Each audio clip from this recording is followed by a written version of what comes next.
या भाषा संस्कृतेन सदा वच्मि संस्कृताय च जीवनं संस्कृतान्मय स्थितं सर्वं संस्कृतस्य व्रती सदा संस्कृते मे दृढा भक्तिः हे संस्कृत नमोऽस्तु ते अन्तरायतिमिरोपशान्तये शान्तपावनमचिन्त्य वैभवं तं नरं वपुषि कुञ्जरं मुखे मन्महे किमपि तुन्दिलं महः शरणं करवाणि शर्मदं ते चरणं वाणिचराचरोपजीव्यं करुणामसृणैः कटाक्षपातैः कुरु मामम्ब कृतार्थसात्त्ववा वागर्थाविव सम्पृक्तौ वागर्थप्रतिपत्तये जगतः पितरौ वन्दे पार्वती परमेश्वरौ शिवाय गुरवे नमः शिवाय गुरवे नमः शिवाय गुरवे नमः श्री विष्णुरूपाय नमः शिवाय श्री काशी विश्वनाथाय नमः शिवाय श्रीमात्रे नमः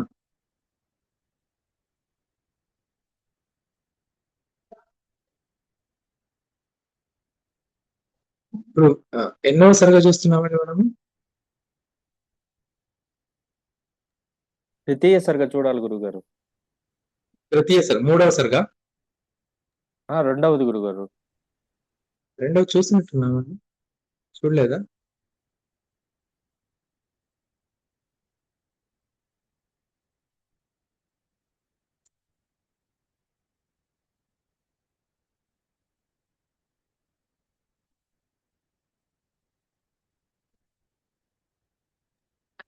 జనక మహారాజు సుకుడు ఆ సంభాషణ అది అయిపోయింది గురుగారు. తర్వాత రెండవ సరిగా ప్రారంభం చేసాము, ఇంకా చెప్పలేదు. అంతే సరే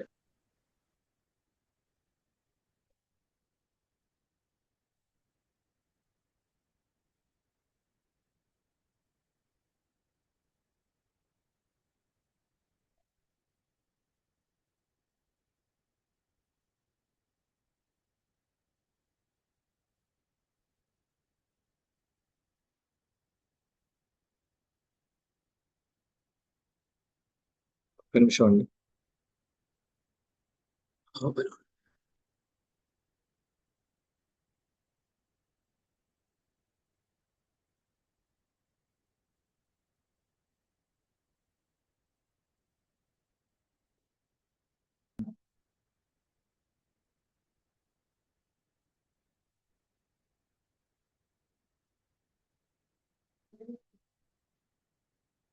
ద్వితీయ సర్గ మీరు ముముక్షు వ్యవహార ప్రకరణంలో జీవన్ముక్త వ్యవహార ప్రకరణంలో దీంట్లో రెండవ సర్గ చూస్తుంది. శ్రీ విశ్వామిత్ర ఉవాచ తస్య వ్యాసతనూజస్య మలమాత్రోపమార్జనం యథోపయుక్తం తే రామ తావదేవోపయుజ్యతే. ఎలాగైతే వ్యాసపుత్రుడికి ఉన్నటువంటి ఆయన ఏం చేశాడు, తన పూర్వం అధ్యయనం చేసింది, తర్వాత వ్యాసుల వారి దగ్గర నుంచి అధ్యయనం చేసింది, ఇవన్నీ కూడా విన్న తర్వాత మళ్ళీ వ్యాసుల వారిని ప్రశ్నించగా మళ్ళీ వ్యాసుల వారి చెప్తే ఇవన్నీ నాకు తెలిసిన కొత్తగా ఏం చెప్పట్లేదు నువ్వు అని చెప్పి మళ్ళీ అక్కడి నుంచి జనకుడి దగ్గరికి వెళ్ళేడితే జనకుడు కూడా ఏమన్నాడంటే వ్యాసుల వారు చెప్పిన దానికంటే భిన్నంగా నేనేం చెప్పలేను ఆయన అని చెప్పేసి ఆయనకి మళ్ళీ ఉపదేశం ఇచ్చారు. ఇప్పుడు ఏమైంది, కేవలం ఆయనకున్నటువంటి మలం మాత్రం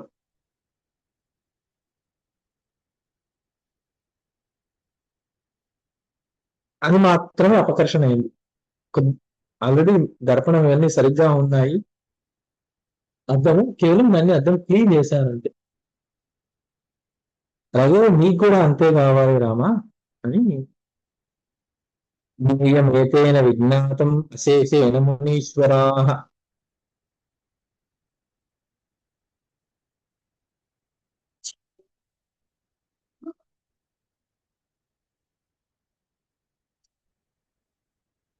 స్వదంతోస్మైన యద్భోగా రోగా ఇవ సుమేధసే.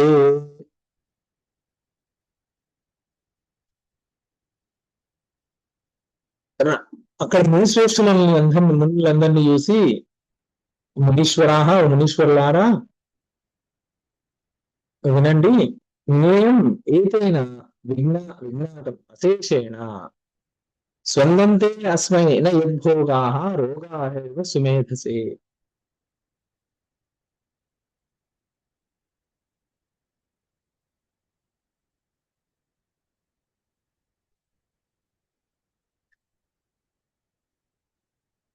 రాముడు ఏదైతే తెలుసుకోవాలో వాటన్నిటిని కూడా తెలుసుకున్నాడు. ఇంకా అతనికి తెలుసుకోవాల్సింది ఇంకేమీ లేదు. తనకి భోగాలన్నీ కూడా రోగాల్లాగా కనిపిస్తున్నాయి ఈ బుద్ధిమంతుడికి.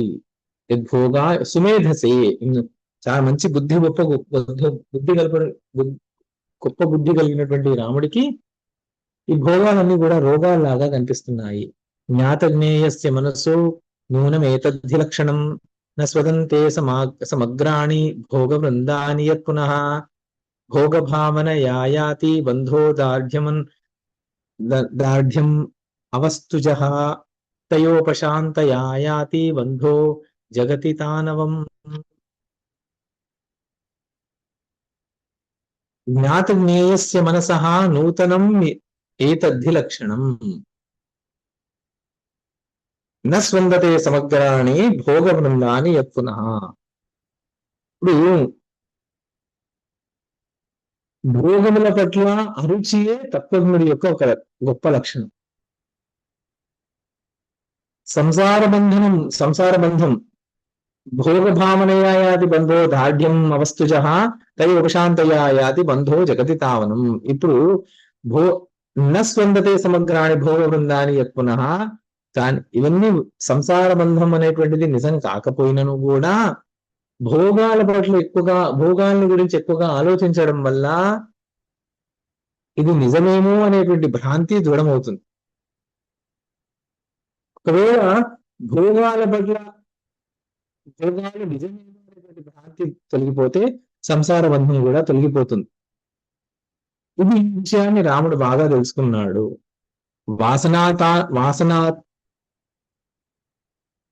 వాసనాతానవం రామ మోక్షయిత్యుచ్యతే బుధైః పదార్థ వాసనాదార్ఢ్యం బంధ ఇత్యభిధీయతే. వాసన నశించడమే మోక్షం అని అందరూ తెలిసిన వాళ్ళందరూ అంటున్నారు. పదార్థ వాసనాదార్ఢ్యం బంధ ఇత్యభిధీయతే. పదార్థముల పట్ల, విషయాల పట్ల వాసనాదార్ఢ్యమే బంధము. దాని పట్ల వాసనా తానవం, వాసన క్షయించడమే మోక్షము అని అంటున్నారు. స్వాత్మతత్వాభిగమనం భవతి ప్రాయశో నృణాం మునయే విషయవైరస్యం తదర్థాదుపజాయతే.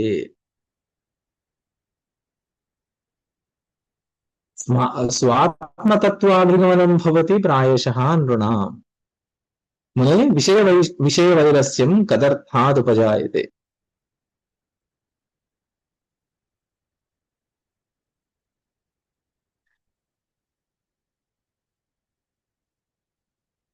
ఆత్మతత్వ విషయం శ్రవణాదుల వల్ల సామాన్యంగా కలుగుతుంది, కొద్దిగా శ్రమ వల్లనే కలుగుతుంది. కానీ నిజంగా అయితే విషయ తృష్ణ, మనం ఏదైతే సులభంగా మనం ఉంది అనుకుంటున్నామో అది చాలా కష్టం రావడం. ఏదైతే కష్టం అని అనుకుంటున్నామో అదే చాలా సులభం అని విశ్వామిత్రుడు అన్నారు. ఏమంటే స్వాత్మతత్వాభిగమనం భవతి ప్రాయశః నృణాం మునే విషయ వైరస్యం కదర్థాదుపజాయతే.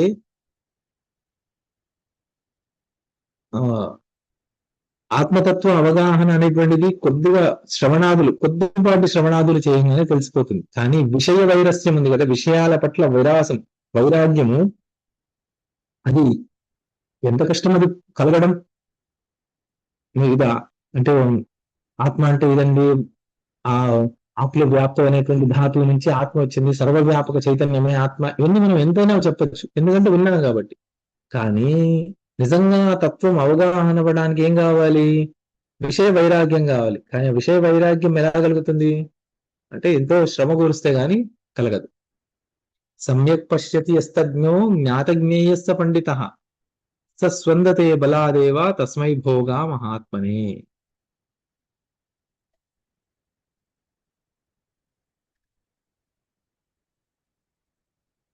కామక్రోధాదుల వల్ల సమ్యక్ పశ్యతి యస్తజ్ఞో జ్ఞాతజ్ఞేయస్య పండితః న స్వందతే బలాదేవ తస్మై భోగా మహాత్మనే.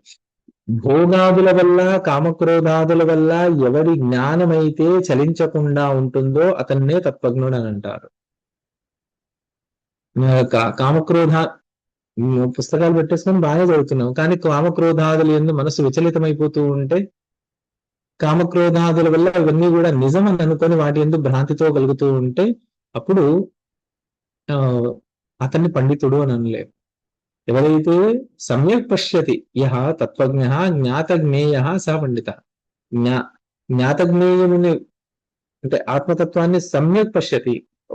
కామక్రోధాదుల వల్ల కూడా విచలితం కానటువంటి మనస్కుడై ఎవరైతే తత్వాన్ని సరిగ్గా చూడగలుగుతాడో అతన్ని మాత్రమే పండితుడు అని అంట. యశః ప్రభృతినా యస్మై హేతునైవ వినా పునః భువి భోగాన రోచంతే న జీవన్ముక్తః స జీవన్ముక్త ఇత్యుచ్యతే. జీవన్ముక్తుడెవరు? యశస్సు ఇత్యాదులన్నీ. యశః ప్రభృతినా యస్మై హేతునైవ వినా పునః భువి భోగాః న రోచంతే. యశస్సు, దంభము వీటి కొరకు కాకుండా, అంటే ఇక చాలా వైరాగ్యం ఉంది అని అందరూ కొనియాడాలి, అతను అందరూ ప్రశంసించాలి అనేటువంటి బుద్ధితో బయటికి మాత్రమే వైరాగ్యాన్ని ప్రదర్శిస్తూ దంభం కొరకు వైరాగ్యాన్ని ప్రదర్శిస్తున్న వాళ్ళు కాదు. నిజంగా వాస్తవంగానే భోగాల నుండి ఎవరైతే వైరాగ్యాన్ని పొందుంటారో వాళ్లే ముక్త పురుషులు, వాళ్లే జీవన్ముక్తులు వాళ్లే అని అంట. జ్ఞేయం యావన్న విజ్ఞాతం తావత్ తావన్న జాయతే విషయేషు అరతిః జంతోః మరుభూమౌ లతాయథా. జ్ఞేయం యావన్న విజ్ఞాతం తావత్ తావన్న జాయతే. అసలు ఏదైతే తెలుసుకోవాలో దాన్ని గ్రహించినంత వరకు, దాన్ని తెలుసుకోనంత వరకు తావన్న విజాయతే విషయేషు అరతిః. విషయాల యందు ఇప్పుడు వైరాగ్యం ఎలా పెరుగుతుందండి? ఇది ప్రశ్న ఉంది. వైరాగ్యం ఎలా పెరుగుతుంది? విషయాల పట్ల వైరాగ్యం ఎలా పెరుగుతుంది? దాని కొరకు ప్రత్యేకంగా ప్రయత్నం చేయాలా? అంటే నాకు తత్వాన్ని తెలుసుకోవాలనుంది, తత్వాన్ని అర్థం చేసుకోవాలనుంది. మీరేమో వైరాగ్యం పెరిగితే, వైరాగ్యం దృఢంగా ఉంటే తప్ప అది అర్థం కాదు అన్నారు. వైరాగ్యం పెరగడానికి ఏం చేయాలి? దానికైనా జపము తపము ఏం చేయాలా అంటే లేదు. ఏదైతే ఏముందో అది తెలుసుకోనంత వరకు వైరాగ్యం పెరగదు. వైరాగ్యం దృఢం అయినంత వరకు అది అర్థం కాదు. ఈ రెండింటికి పరస్పరం కనెక్షన్ ఉంది. ఇది ఎలా కుదురుతుంది అంటే కొద్దిగా తత్వాన్ని తెలుసుకుంటూ కొద్దిగా వైరాగ్యాన్ని పెంచుకుంటూ అలా బ్యాలెన్స్ చేసుకుంటూ వెళ్ళడం మాత్రమే ఉచితమైనటువంటి విధానంగా తెలుస్తుంది మనకు. లేకపోతే వైరాగ్యం పూర్తి పెరిగేంత, వైరాగ్యం పూర్తి పెరగాలి అంటే తత్వం. ఎలా వైరాగ్యం వస్తుంది? ఇప్పుడు వైరాగ్యం ఎలా రావాలి? ప్రపంచంలో ఉన్న భోగాలన్నీ కూడా నశ్వరాలు, శాశ్వతాలు కాదు. ప్రపంచం పరమేశ్వరుడి కంటే భిన్నంగా కనబడుతుంది కానీ పరమేశ్వరుడి కంటే భిన్నంగా ప్రపంచం లేదు. బ్రహ్మాది స్తంభ పర్యంతం అన్ని కూడా పరమేశ్వరుడు తప్ప ఇంకొకటి లేదు అనేటువంటి ఆ జ్ఞానం దృఢం అవుతున్న కొద్దీ ఈ ప్రాపంచిక విషయాల పట్ల వైరాగ్యం పెరుగుతుంది.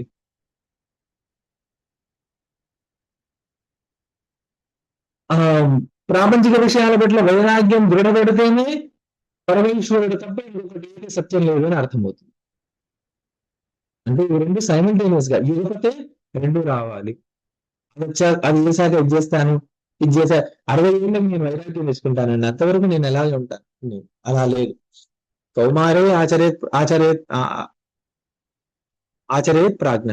కౌమారంలోనే, కౌమారావస్థ నుండే ఇది అలవాటు అవ్వాలి అనే ఉద్దేశంతోనే కౌమారంలోనే ఉపనయనం చేస్తాం.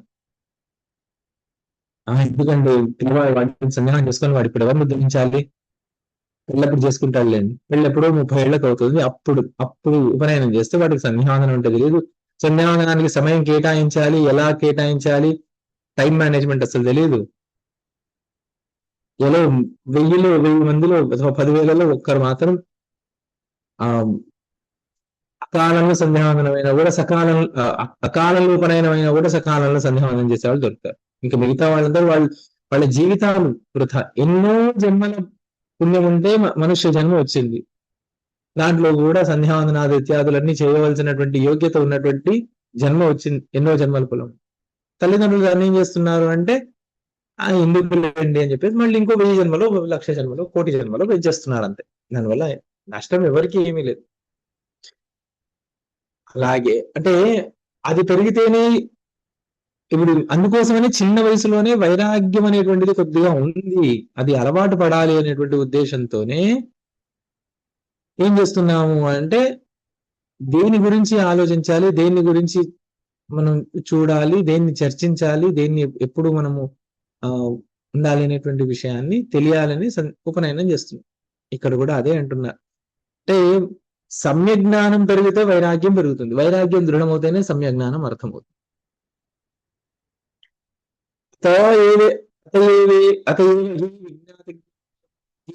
రఘూద్వహం యదేనం రంజయంత్యేతో న రమ్య భోగభూమయ.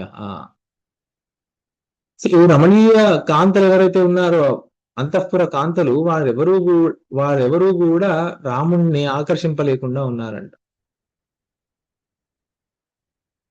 అందుకే ఆ మహర్షి అంటే ఇప్పుడు వేదాంతం ఈ విషయాలన్నీ ఈయనకి ఉపదేశం చేయడానికి యోగ్యుడా కాదా అని విశ్వామిత్రుడు ఆయన ఇంతసేపు రాముడు చెప్పినటువంటి విషయాలన్నీ విని ఇతను యోగ్యుడే, తత్వచింతన చేయడానికి ఇతను యోగ్యుడే అని అక్కడ సభలో ఉద్ఘోషిస్తున్నారు.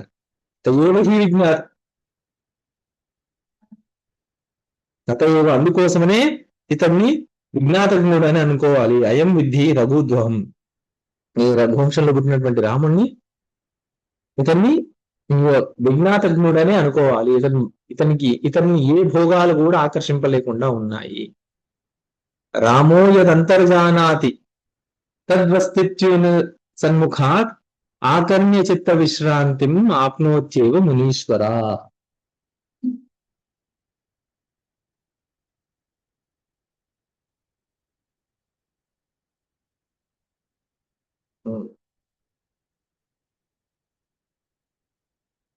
ఈ వశిష్ఠుడి ద్వారా ఇంతకుముందు ఉపదేశాన్ని పొందినాడు, అధ్యయనం చేసినటువంటి రాముడు ఆయన ఏదైతే తెలుసుకున్నాడో అవన్నీ కూడా సత్యమే. అవన్నీ కూడా సత్యం అంటే దాంట్లో ఎంత సత్యం. కొన్ని విషయాలు ఆయన కాలుడు మహాకాలుడు ఇవన్నీ అన్నారు కదా, వాటిలో అన్నిటిలో కూడా ఎంత సత్యం అవన్నీ కూడా విచారణ చేస్తే తెలుస్తుంది. కాకపోతే స్థూలంగా విషయం అనుకుంటే ఆయనకి భోగాదులు ఎందు వైరాగ్యం అనేటువంటిది అది మాత్రం సత్యం. ఎందుకు? వశిష్ఠుడి దగ్గర అధ్యయనం చేయడం వల్ల, తర్వాత ఆయన తీర్థయాత్రలు చేయడం వల్ల ఆయనకి ఆ భావన సిద్ధించింది.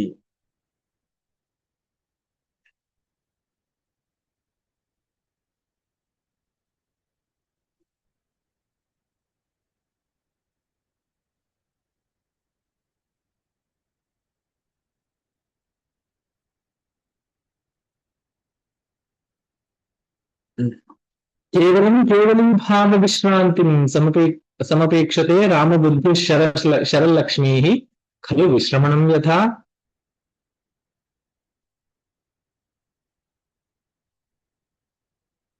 ఇప్పుడు మేఘశూన్యమైనటువంటి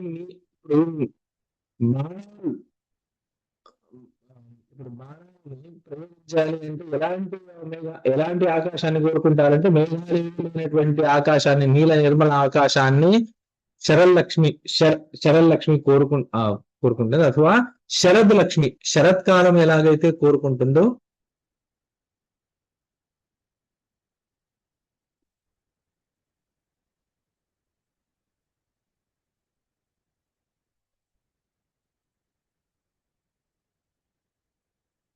శరత్కాలంలో ఉన్నటువంటి లక్ష్మి అథవా శరలక్ష్మి ఏదైనా సరే దాన్ని ఎలా సమాసంగా విడదీయాలనుకున్నా కూడా ఈ రెండు కూడా ఎలాంటి ఆకాశాన్ని కోరుకుంటాయి అంటే మేఘాలు లేనటువంటి ఆకాశాన్ని కోరుకుంటాయి. శరత్కాలము చంద్రుడు, శరత్కాలంలో ఉన్నటువంటి చంద్రుడు ఎలాంటి ఆకాశాన్ని కోరుకుంటాడంటే మేఘాలు లేనటువంటి ఆకాశాన్ని కోరుకుంటాడు. అందుకే ఆయన్నే వాయువుని పుట్టించి అక్కడ ఉన్నటువంటి మేఘాలన్నిటినీ చల్లాచెదురు చేస్తాడు అని చెప్పి ఒక ప్రతీతి ఉంది. అథవా క్షత్రియుడు కాబట్టి విశ్వామిత్రుడు స్వతహా క్షత్రియుడు కాబట్టి రాముడు కూడా క్షత్రియుడు కాబట్టి అతని గురించి చెప్పేటప్పుడు క్షత్రియ సంబంధమైనటువంటి ఉపమానాన్ని వాడుతున్నాము. అంటే బాణ ప్రయోగం చేయాలి అంటే మేఘావృతమైనప్పుడు యుద్ధం చేయరు. ఒకవేళ యుద్ధం చేయాల్సి వస్తే మేఘాలతో ఉన్న రోజుని యుద్ధం చేయరు. ఆ రోజు దుర్దినం అని పేరు. ఈ రెండు సందర్భాల్లో ఎలాగైతే నిర్మలమైనటువంటి ఆకాశం ఉండాలని కోరుకుంటున్నామో అలాగే రాముడి బుద్ధి కూడా ఆ నిర్మలమైనటువంటి కేవలమైనటువంటి శాంతిని కోరుకుంటోంది. అత్ర అస్య చిత్త విశ్రాంతి రాఘవస్య మహాత్మనః యుక్తిం కథయతు శ్రీమాన్ వశిష్ఠో భగవానయం. అత్ర అస్య చిత్త విశ్రాంతి, ఇంకా వశిష్ఠుడిని ప్రార్థన చేస్తున్నాడు విశ్వామిత్రుడు. ఈ రాముడికి చిత్త సమాధి కలగడానికి, చిత్త శాంతి కలగడానికి కొరకు ఇంకా నువ్వు ఉపదేశం చెయ్యి భగవాన్ అని చేస్తున్నాడు. రఘూనామేష సర్వేషాం ప్రభు కులగురు సదా సర్వజ్ఞ సర్వసాక్షి చ త్రికాలామల దర్శన. నువ్వు ఈ రఘువంశీయులందరికీ కూడా నువ్వు ప్రభువువి, నువ్వు కులగురువువి, నువ్వు అంతేకాదు, నువ్వు నిజంగా కూడా నువ్వు సర్వజ్ఞుడివి, నువ్వు సర్వసాక్షి, నువ్వే స్వయం పరమాత్మవి. కాబట్టి నువ్వే ఉపదేశం చేయగలవు. వశిష్ఠ భగవన్ పూర్వం కశ్చిత్ స్మరసి స్వయం ఆవయో వైరశాంత్యర్థం శ్రేయసేచ మహాధియాం నిషధాద్రేర్మునీనాం చ సానో నరసంకులే ఉపదిష్టం భగవతా జ్ఞానం పద్మభువా బహు ఏన యుక్తిమతా బ్రహ్మన్ జ్ఞానేనయం హి వాసన సంసారీ నూనమాయాతి శమం శామ్యేవ భాస్వత తదేవ యుక్తిమజ్ఞేయం రామాయాంతే నివాసినే బ్రహ్మన్ ఉపదిశా ఆశు త్వం ఏన విశ్రాంతి మేష్యతి. పూర్వం మన ఇద్దరము కూడా వైరాన్ని పెట్టుకుని ఉన్నప్పుడు మీరు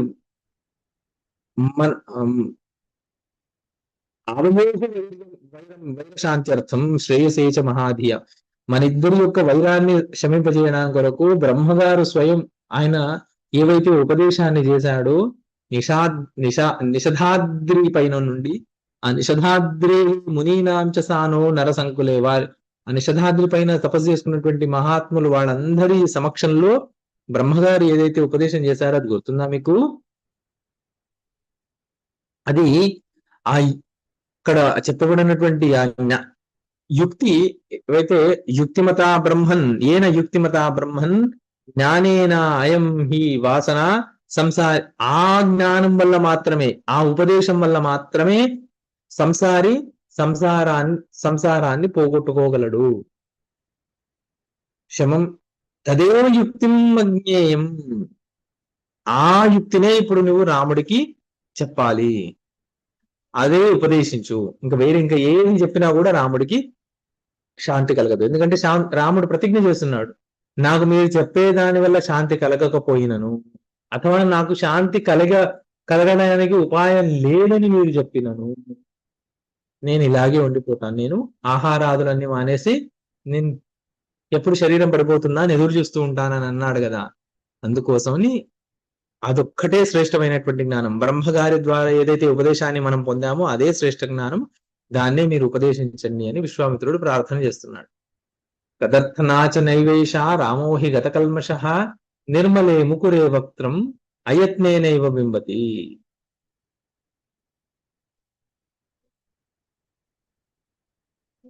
ఆ ఉపదేశం ఒకటే సార్థకం. తదర్థనాచ నైవేశ రామోహి గతకల్మష నిర్మలే ముకురే వక్త్రం అయత్నేనైవ బింబతి. అసలు మలినం లేనటువంటి అద్దంలో నిర్మలే ముకురే, అద్దం దాంట్లో ఏ ప్రయత్నం లేకుండా ముఖం బాగానే కనిపిస్తుందిగా. అద్దం బాగాలేదనుకోండి, దాని అద్దంలో మచ్చలు ఉన్నాయంటే మన ముఖం మీద మచ్చలు ఉన్నాయని మనం అనుకోవాలి, ఆ అద్దాన్ని తుడవాలి, లేకపోతే దానికి వెనకాల దానికి ఆ రాంగం పూయి ఉంటే దానికి రాంగం పూయించాలి, అప్పుడే అద్దంలో ప్రతిఫలనం సరిగ్గా కనిపిస్తుంది. అని ఇక్కడ నిర్మలమైనటువంటి అద్దంలో ముఖం ఏ ప్రయత్నం లేకుండానే కనిపిస్తుంది కదా. తజ్ఞానం సచశాస్త్రార్థ తద్వైదగ్ధ్యం అనిందితం సచ్చిష్యాయ విరక్తాయ సాధో యదుపదిశ్యతే.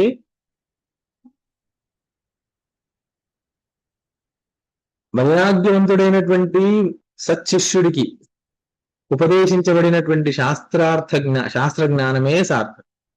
కాబట్టి ఇంతటి వైరాగ్యవంతుడైనటువంటి శిష్యుడికి మీరు ఉపదేశించడమే ఆ శాస్త్రానికే సార్థకత. అశిష్యాయ అవిరక్తాయ యత్కించిద్ ఉపదిశ్యతే. ఇక్కడ ఈ పైన చదివేటువంటి శాస్త్రానికి, ఇంకా ముందర చదివేటువంటి శాస్త్రానికి ఎవరు అధికారి అని నిర్ణయిస్తున్నారు. అశిష్యాయ అవిరక్తాయ యత్కించిద్ ఉపదిశ్యతే తత్ప్రయాతి అపవిత్రత్వం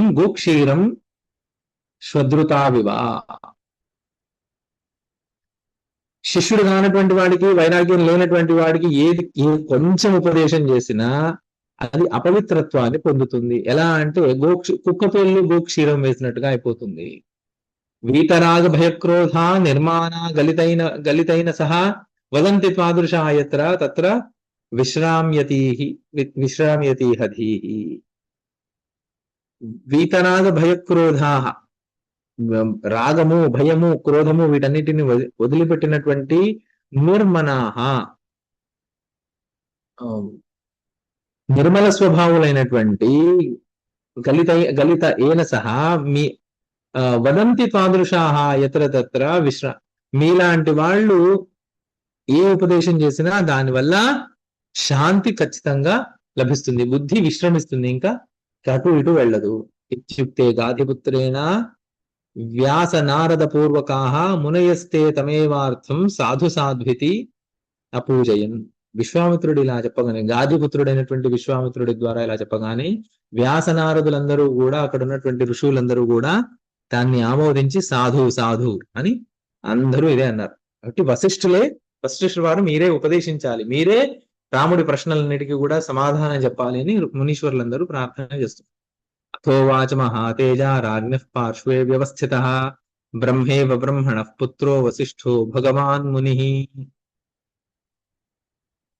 పార్శ్వే వ్యవస్థితః, రాజ్ఞః పార్శ్వే వ్యవస్థితః బ్రహ్మేవ బ్రహ్మణః పుత్రో వసిష్ఠో భగవాన్ మునిః. అప్పుడు బ్రహ్మేవ, ఆయనే స్వయంగా వశిష్ఠ మహర్షి, బ్రహ్మపుత్రుడు కూడా ఆయన. ఆ మహారాజు యొక్క, దశరథ మహారాజు యొక్క ఆయన పక్కన కూర్చున్నాడు ఆయన. అలాంటి వశిష్ఠ మహర్షి ఆయన చెప్పడానికి ప్రారంభిస్తున్నాడు. అహం హి రాజపుత్రాణం రామాదీనాం మనస్తమః జ్ఞానేన అపనయామి ఆశు దీపేనేవ నిశాతమః. అహం నేనే ఈ రాజపుత్రుడైనటువంటి రామాదులు ఎవరికైతే ఈ రాజపుత్రుడు, వీళ్ళందరికీ కూడా మనస్తమః,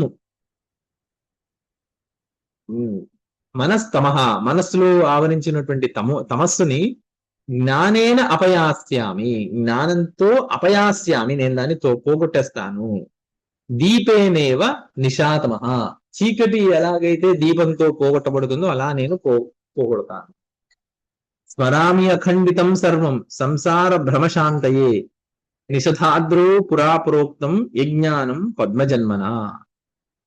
పద్మజన్ముడైనటువంటి బ్రహ్మగారు మాకు ఏదైతే ఉపదేశం చేశారో ఆ ఉపదేశాన్ని నేను బాగా గుర్తు తెచ్చుకొని, నిషధాద్రి పర్వతం మీద మాకు ఉపదేశం చేసినటువంటి ఆ ఉపదేశాన్ని గుర్తు తెచ్చుకొని, స్మరామి అఖండితం, ఎంత కూడా వదిలిపెట్టకుండా దాన్ని మొత్తం గుర్తు చేసుకొని, ఎందుకు నేను ఉపదేశం చేస్తున్నాను అంటే సంసార భ్రమశాంతయే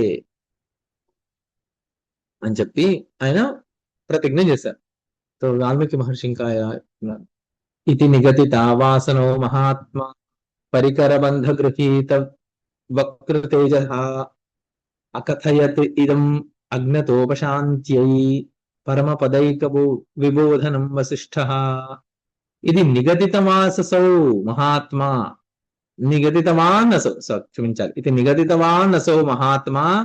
ఇంకా ఇలా చెప్పి నేను చెప్తాను, విశ్వామిత్రుడు ప్రార్థించినట్టుగానే ఆ నిషధాద్రి పర్వతం మీద, నిషధాద్రి మీద మాకు బ్రహ్మగారు ఉపదేశం చేసినటువంటి ఆ ఉపదేశాన్నే దాని మొత్తం యథాతథంగా నేను గుర్తు తెచ్చుకొని రాముడి ప్రశ్నలన్నిటికీ జవాబులు దాని నుంచే వెతికి నేను చెప్తాను.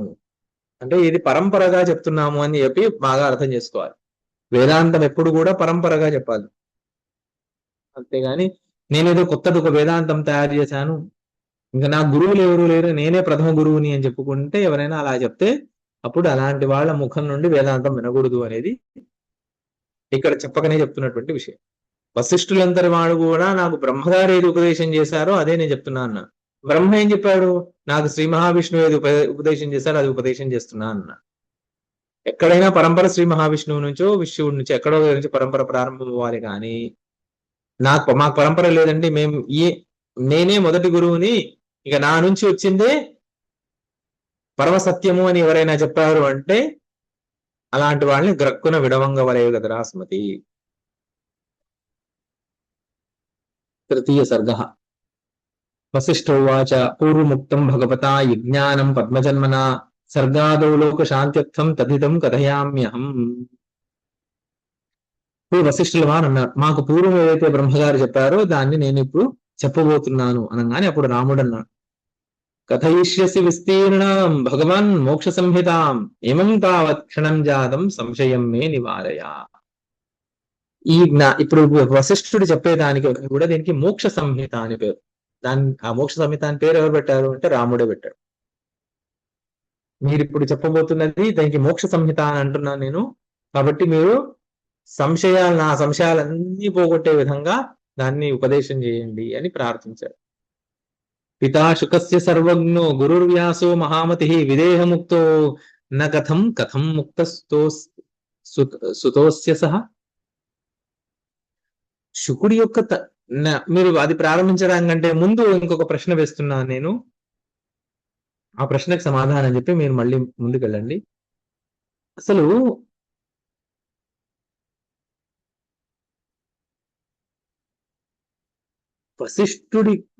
వ్యాసుడి కొడుకు శుకుడు విదేహముక్తిని పొందాడు. కానీ అతని తండ్రి సర్వజ్ఞుడు మహామతి గురువు, ఆయన ఎందుకు విదేహముక్తిని పొందలేదు?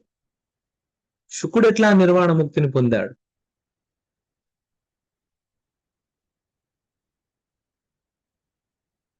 అంటే దీనివల్ల అర్థం చేసుకోవాల్సింది ఏంటంటే తండ్రి అగ్నిహోత్రి అవుతేనే పుత్రుడు అగ్నిహోత్రి అవ్వాలని ఉన్నది నియమం. ఒకవేళ తండ్రి జీవించి ఉండగా మళ్ళీ అగ్నిహోత్రం చేయాలి అంటే కుదరదు. ఒకవేళ తండ్రి అగ్నిహోత్రి కాకపోతే కొడుకు తండ్రి జీవించి ఉండగా అగ్నిహోత్రి కాలేడు. కానీ తత్వజ్ఞానానికి అలాంటి నియమం లేదు అని నిరూపించడానికి కొరకు ఈ ప్రశ్న వేస్తుంది. తండ్రి అయినటువంటి వ్యాసుడు ఆయన విదేహముక్తిని పొందలేదు, కానీ అతని కొడుకు శుకుడు విదేహముక్తిని పొందాడు. ఎలా అని ప్రశ్నకి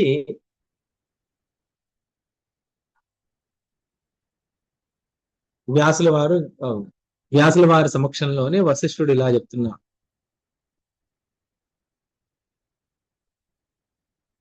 పరమార్గ ప్రకాశాంత త్రిజగత్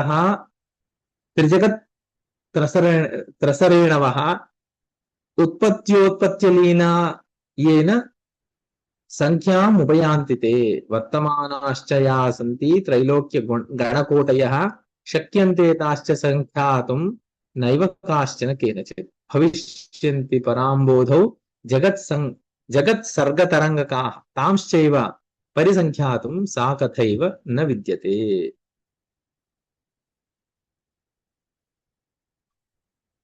అయితే సూర్యుడిలా ప్రకాశించే పరమాత్మ చైతన్య శక్తిలో పుట్టి మరణించి నష్టమయ్యేటువంటి బ్రహ్మాండాదులన్నీ కూడా అసంఖ్యాకమైనటువంటి బ్రహ్మాండాలు ఉన్నాయి.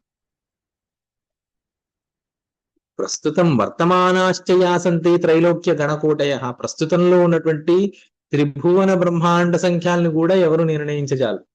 ఇంతకుముందు ఎన్ని బ్రహ్మాండాలు ఉత్పత్తి అయ్యాయో, ఎన్ని బ్రహ్మాండాలు నష్టమయ్యాయో, ఎన్ని బ్రహ్మాండాలు ఇంకా ముందు పుడతాయో ఎవ్వరూ చెప్పలేరు. కాబట్టి పై కథల్ని విని వ్యాసుల వారు జీవన్ముక్తులు కాదు అని నిర్ణయించకూడదు అని చెప్తున్నారు. చెప్పగానే రాముడు ఇంకా ప్రశ్న, యా భూతా యా భవిష్యంతో జగత్సర్గ పరంపరా తాసాం విచారణాయుక్త వర్తమానాస్తు కాయివ.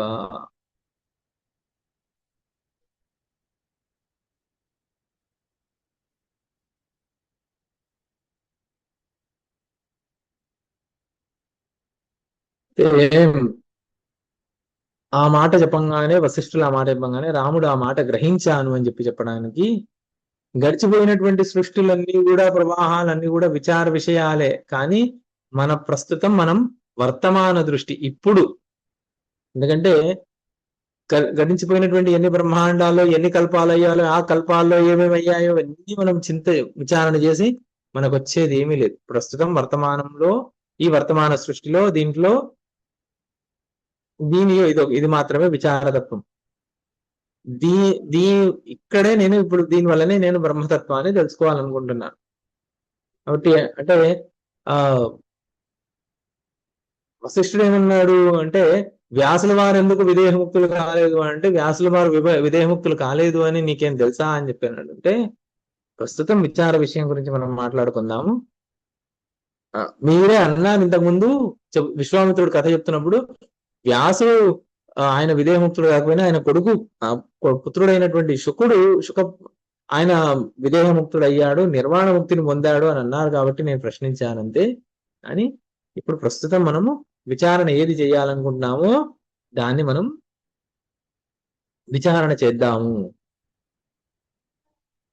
అని ప్రార్థింపగా, ఇక వశిష్ఠుల వారు ఇక్కడ నుంచి ఏం చెప్తున్నారు అని ఈ 3వ సర్గలో ఉన్న విషయాల్ని వీటిని మనం రేపటి పాఠంలో చూద్దాం.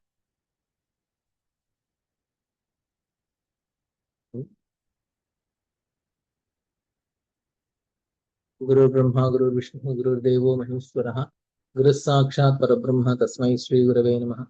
సంస్కృతం మే ప్రియా భాషా సంస్కృతం చింతయామ్యహం సంస్కృతేన సదా వచ్మి సంస్కృతాయ చ జీవన్ సంస్కృతాన్ మే స్థితం సర్వం సంస్కృతస్య ప్రతి సదా సంస్కృతే మే దృఢా భక్తి హే సంస్కృత నమోస్తుతే. శివాయ గురవే నమః. శ్రీ విష్ణు రూపాయ నమః శివాయ. శ్రీ కాశీ విశ్వనాథాయ నమః శివాయ. శ్రీమాత్రే నమః. నమస్కారం అండి. నమస్కారం గురుగారు. ధన్యవాదాలు గురుగారు. నమస్కారం గురుగారు.